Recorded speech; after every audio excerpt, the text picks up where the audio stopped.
Welcome to Craving the Heat, where desire takes the lead and every story leaves you wanting more. Don't forget to like, subscribe, and share your thoughts in the comments and keep up with our latest naughty stories. We were supposed to be the perfect trio: my husband, Mark, his longtime friend, Jason, and me. It was a weekend getaway to a lakeside cabin, a chance for the three of us to reconnect after months of distance and work pulling us apart. Mark had insisted Jason come along. "He's like a brother to me," Mark had said, brushing off my hesitation. I trust in Mark. I thought I knew what to expect, but that weekend changed everything. It started with subtle shifts. Mark growing distant, distracted, less present. At first, I chalked it up to stress his new project at work was demanding, and I wanted to be understanding. Jason, meanwhile, was warm and attentive in a way Mark no longer seemed to be. He laughed at my jokes, asked about my life, remembered the little things. I hadn't realized how starved I'd been for that kind of attention. The first night, Mark disappeared early to catch up on work, leaving Jason and me alone by the fire. We talked for hours about books, music, the dreams I'd shelved long ago. He listened without judgment, without the usual polite distance that marked our earlier acquaintance. I felt seen. Really seen for the first time in years. As the night deepened, Jason reached out. Not aggressively, but tentatively, like he was feeling his way. His hand brushed mine, light but electric.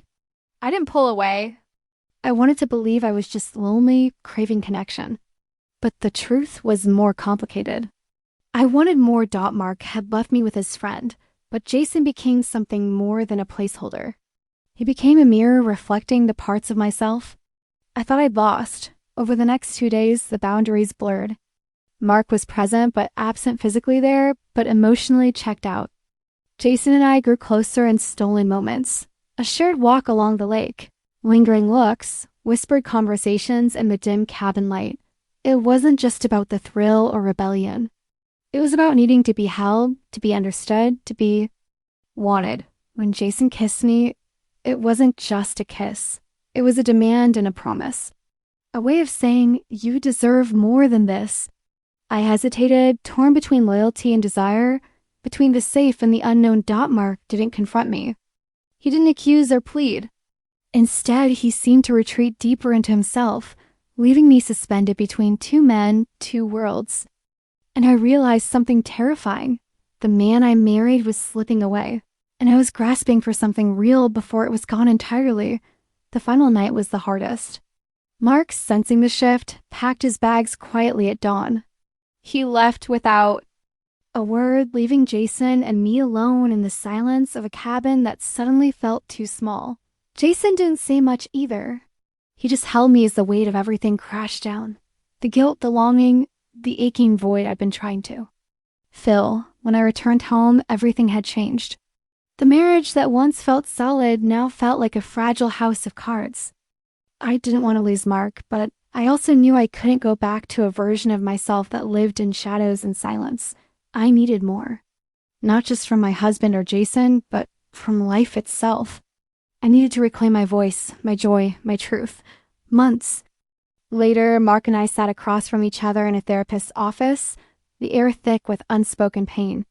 We had talked about what went wrong, about the spaces we left empty, about the distance that no amount of time had healed. I told him about Jason, not as an accusation, but as a confession of my desperation. Mark listened, not with anger, but with sorrow. We didn't have answers. We only had a choice, to try to rebuild or to let go. I'm still unsure what the future holds. But I know this: I was left with his friend, but I needed more. And sometimes needing more is the first step toward finding what truly matters. In the days after Mark left, the house felt unbearably empty. Every corner echoed with his absence. The space beside me in bed, a hollow reminder of what had shifted between us. I moved through the motions, cooking, cleaning, taking care of our dog, but inside, I was unraveling. Jason kept his distance, which I appreciated. He never called or messaged, respecting the fragile boundaries we had suddenly drawn. But even in his silence, I felt his presence lingering, like a shadow I couldn't shake. He had become a symbol of something I craved, something missing for far too long. Late at night, I catch myself replaying moments from the cabin, the warmth of his hand, the softness of his voice, the way he looked at me like I was more than just a passing acquaintance in his life. Those memories were bittersweet, both comfort and torment. I realized that what I truly needed wasn't just physical or emotional attention, it was connection. Real connection, the kind that had slipped through my fingers with marks somewhere along the way. It was honesty, vulnerability, the courage to show up fully and be seen without judgment. Mark and I began talking, hesitant and stilted at first, each conversation a fragile thread we tried to weave back together. He admitted that he'd been overwhelmed, caught in his own world of work and expectations, unable to reach out when I needed him most.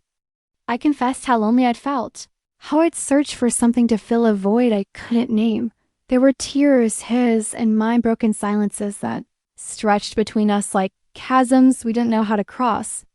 But there was also a new kind of hope, the understanding that sometimes love isn't enough on its own, that it takes work, intention, and courage to rebuild what's been fractured. Jason remained a quiet presence in the background of my mind, a reminder of my own strength and the complexity of human desire. He wasn't a villain or a hero, just a catalyst who showed me what I was missing, what I needed to fight for. Slowly, Mark and I started to find each other again, not by pretending the past hadn't happened, but by acknowledging it, learning from it, and choosing to move forward together. We attended therapy, worked on communication, and made space for the messy, imperfect parts of our relationship. There were days when the weight of what happened threatened to crush us, when doubt and regret seeped in like shadows. But there were also moments of grace, a shared laugh, a gentle touch, a glance that spoke of forgiveness and resilience. I understood that needing more didn't mean wanting to tear down what we had. It meant daring to dream of something deeper, richer, more honest. It meant refusing to settle for emptiness disguised as comfort. And though the path ahead was uncertain, I knew one thing with clarity. I was no longer willing to be invisible. I was ready to claim my own story, to ask for what I deserved, and to love fiercely even when it was hard. Mark stayed, and we chose each other again. But I had learned to stand on my own, to honor the parts of me that longed for more. And in that balance between holding on and letting go, I found the beginning of something real. The days stretched into weeks, and I found myself caught between two worlds, the one I knew with Mark and the one that had briefly flickered alive with Jason. Sometimes the line between them blurred, like a watercolor painting left out in the rain, edges bleeding into each other until they were indistinguishable. Mark tried to reach out more, calling me during breaks, texting little notes that felt both reassuring and tentative. I wanted to believe in his efforts, but there was still a part of me that recoiled, scarred by the knowledge that he'd left me alone with Jason. Even if just for a moment. The house felt quieter now. Ryan was too young to understand the tension hanging in the air, but his bright smiles and endless questions forced me to keep going.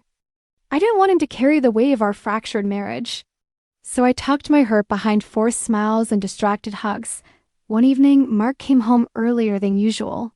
He found me sitting at the kitchen table, sketching absent-mindedly. In my notebook, the lines were jagged, unfinished, much like my thoughts. "Hey," he said softly, sliding in beside me. "Hey," I replied without looking up.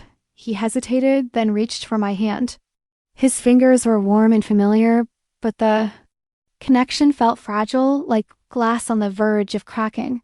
"I'm sorry," he whispered, "for everything." I wanted to scream, to cry, to throw the weight of all my pain at him, but instead I nodded. Me too. We talked that night, not about what had happened with Jason, but about us, about what we wanted, what scared us, the dreams we had shelved to survive the day dash, to dash day. It was raw and honest, and uncomfortable. I realized how much I'd shut him out, building walls to protect myself from disappointment, and how much he'd been hiding too, trying to be strong when he felt lost. Some nights, I would lie awake wondering if we could really fix what was broken. Was forgiveness possible? Was trust something you could rebuild from ashes? Jason became A quiet ghost in my mind, less a temptation now and more a lesson. He represented the risk I'd taken when I allowed myself to want more, to reach beyond what was comfortable. I was beginning to understand that needing more wasn't about wanting. To escape, it was about reclaiming myself. With therapy, we started to peel back the layers of pain and misunderstanding. We learned to listen, not just hear, but really listen. To speak our truths without fear of judgment. Mark surprised me with small gestures that spoke volumes. A cup of tea waiting when I was exhausted, a handwritten note left on my pillow, a genuine compliment that made me blush, and slowly the warmth returned. Not like before, not like a fairy tale, but like the gentle sun after a long winter soft, steady, promising new growth. One afternoon while Ryan napped, Mark and I sat on the porch swing. The breeze carried the scent of blooming jasmine. I leaned into him, feeling his steady heartbeat against my back. "I don't want to just survive this," I said quietly. "I want us to live." He squeezed my hand. "Me too." It wasn't a fairy tale ending. We knew the road ahead would have bumps and detours. But we had chosen to walk it together, and for the first time in a long time, that felt like enough, as the months passed. Life settled into a new rhythm, not perfect, but more honest. Ryan grew more confident, unaware of the cracks we were repairing. Beneath the surface, I found myself laughing more freely, even finding joy in the mundane. Grocery shopping, school runs, quiet evenings. Mark and I began carving out time just for us, something we hadn't done in years. We tried new things, cooking classes, weekend hikes, late night talks that stretched until dawn. Those moments reminded me of the man I married, the one who had once swept me off my feet. Still, the memory of Jason lingered, like a shadow at the edge of a room. Sometimes I'd catch myself wondering what might have happened if I'd made different choices, if I'd let myself lean into that connection instead of retreating into guilt. One afternoon, while cleaning out the attic, I found a box of old letters and photos, mementos from the early days of my relationship with Mark. Flipping through the pages, I saw a younger version of myself, hopeful, reckless, unafraid. Tears filled my eyes. Somewhere along the way, we had both lost sight of that spark. That night, I told Mark about the box, about how I missed the way we used to be, not just the romance, but the excitement of discovering each other. He smiled, pulling me close. "Then, let's find that again, together." But rebuilding trust wasn't always linear. There were days when I questioned everything. Moments when doubt crept in, whispering that maybe we were fooling ourselves. One such day, I caught Mark's phone buzzing with a message from a woman I didn't recognize. Panic surged through me, sharp and unforgiving. I confronted him that evening, heart pounding. He was honest, just a colleague, he said, nothing more. But the damage was done. I realized then that my fears weren't just about the past. They were about the vulnerability required to move forward. We talked late into the night about boundaries, about fears, about how fragile our newfound closeness really was. We agreed. That healing wasn't just about time, it was about transparency. In time, the sting of suspicion faded, replaced by something stronger, a commitment to be seen, fully and imperfectly. Meanwhile, Jason remained a distant memory I never reached out to him again. I didn't need to. That night with him was a turning point. Yes, but not the destination. One evening, months later, Mark and I sat watching Ryan build a fort in the living room. I leaned my head on Mark's shoulder and felt a calm settle over me. I needed more. I said softly, "And you got it," he replied, kissing the top of my head. But the more we found wasn't in another person. It was in ourselves and in each other. It was messy and slow and sometimes painful. But it was real. And that was enough. Just when I thought things were finally settling, life threw me a curveball that no amount of therapy or late night talks could have prepared me for. One evening, Mark came home late from work, looking tired but determined. He didn't greet me as usual. Instead, he handed me an envelope, plain, no markings. Inside were printed emails between him and Jason. My breath caught as I skimmed through the exchanges, professional on the surface, but with undertones I hadn't expected. Secrets, favors, and plans that suggested something much deeper than casual friendship. I stared at him, words caught in my throat. "What is this?" Mark sighed, running his hands through his hair. "I didn't want you to find out this way. Jason and we've been more than friends." For a long time, my world tilted. The husband who left me with Jason was himself hiding something I never imagined. "I thought it was just friendship," I whispered, shaking. He nodded. "Me too." But it turned into something else. I was confused. I was scared. Suddenly, the infidelity I feared was nothing like what I'd lived through. The man I'd been trying to save was hiding a secret I never guessed. For weeks, we wrestled with the truth. Mark confessed that his relationship with Jason began years ago, long before our marriage started to crumble. It was part of why he distanced himself emotionally. Part of why he left me with Jason, not just physically, but emotionally too. I felt betrayed all over again, but in a different way. This wasn't about a one-night lapse or a chance connection. It was a hidden life. But then came the hardest part, deciding what to do next. Did I walk away from the man I'd just begun to trust again? Or did I try to understand the full complexity of who he was? I chose the latter. We started couples therapy, not just for the affair, but for Mark's identity, for the life we built on partial truths. I learned to separate the man I loved from the man he was discovering himself to be. And Mark learned to be honest in ways he never had before. Our marriage transformed once again, not into what it was, but into something entirely new. I wasn't just his wife anymore. I was his partner in navigating the unknown. The man who left me with his friend was finally stepping out of the shadows. And I realized that sometimes love isn't about holding on to the picture-perfect story you imagined. It's about embracing the messy, complicated truth, no matter where it leads. The days after Mark's confession were some of the hardest I'd ever faced. I found myself replaying moments from the past times I thought we were connected, laughing, planning, dreaming, and wondering what else had been hidden beneath the surface. Ryan, our 12-year-old son, noticed the tension. His questions were quiet but piercing. "Mom, why does Dad look sad sometimes? Is everything okay?" I didn't have the words to tell him the truth. Not yet. So I told him simply, sometimes grown-ups have complicated feelings, but we're working on it. Mark, too, struggled. For years he'd lived half a life, afraid to be honest, not just with me, but with himself. His fear of judgment, of losing his family, kept him silent. One afternoon, after a particularly raw therapy session, Mark and I sat on the back porch, the evening sun casting long shadows over the garden. "I'm scared, Claire," he said quietly. "I'm scared I'm going to lose everything. You, Ryan, the life we built." I reached for his hand, feeling the tremble beneath his skin.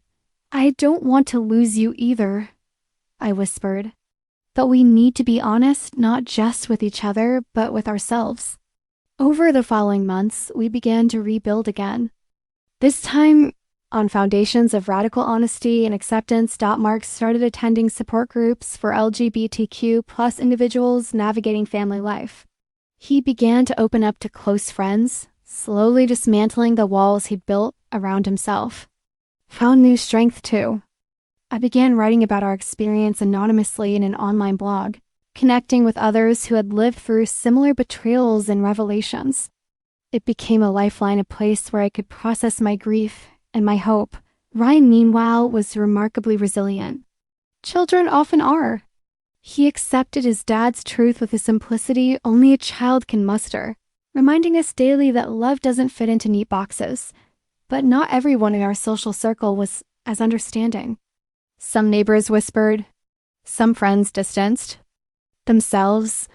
It was painful, but it also forced me to redefine what community meant. One night, at a dinner party filled with old friends, I found myself sitting across from Jason. There was an awkward silence before he spoke. "I never wanted to come between you two." I nodded, the past still heavy between us. "Neither did I." He looked at Mark. "I want you both to be happy, really happy." It was the kind of grace I hadn't expected. Slowly, life found anew. Rhythm. Mark and I discovered ways to love that were freer, more authentic. We celebrated Ryan's milestones with joy and pride. Family no longer built on secrets, but on truth. The plot twists that shattered our lives also saved them. Because sometimes the hardest betrayals reveal the deepest truths, and in those truths, you find the chance to grow, to become more than you ever imagined. As Mark embraced his truth, something shifted between us. The walls built from years of silence and fear began to crumble, revealing a rawness that was both terrifying and exhilarating. We found ourselves rediscovering each other not just as husband and wife, but as two flawed, brave souls seeking connection beyond the shadows of the past. One night, after a late dinner and a long, honest conversation that stretched into the early hours, Mark reached for me. There was no hesitation this time, only an urgency born from months of pent-up longing and vulnerability. His touch was gentle but electric, tracing the lines of my face as if memorizing every detail. Our lips met slowly, a tentative promise that grew into a fierce declaration of love and forgiveness. It wasn't just passion, it was the reclamation of something deeper, a physical language for the forgiveness and acceptance we both craved. We moved together with a tenderness that had been missing for so long, every touch and kiss carrying the weight of pain and hope intertwined. The night was a dance of rediscovery, of brokenness meeting grace, and by dawn, we lay tangled not only in each other's arms, but in the certainty that we were choosing us again. In the days that followed, our intimacy became a sacred space where fears were met with compassion, where past mistakes didn't define us, but shaped the way we loved.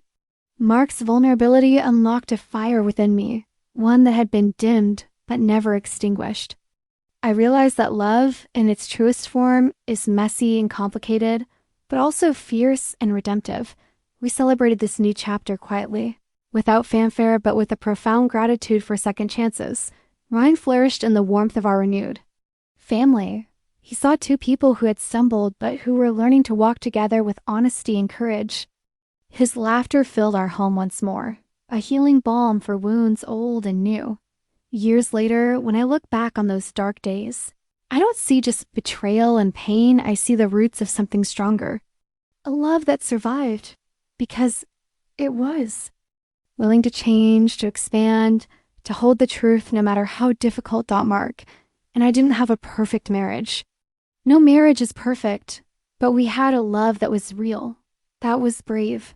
That was ours. And in that, we found more than either of us had ever expected, more than enough.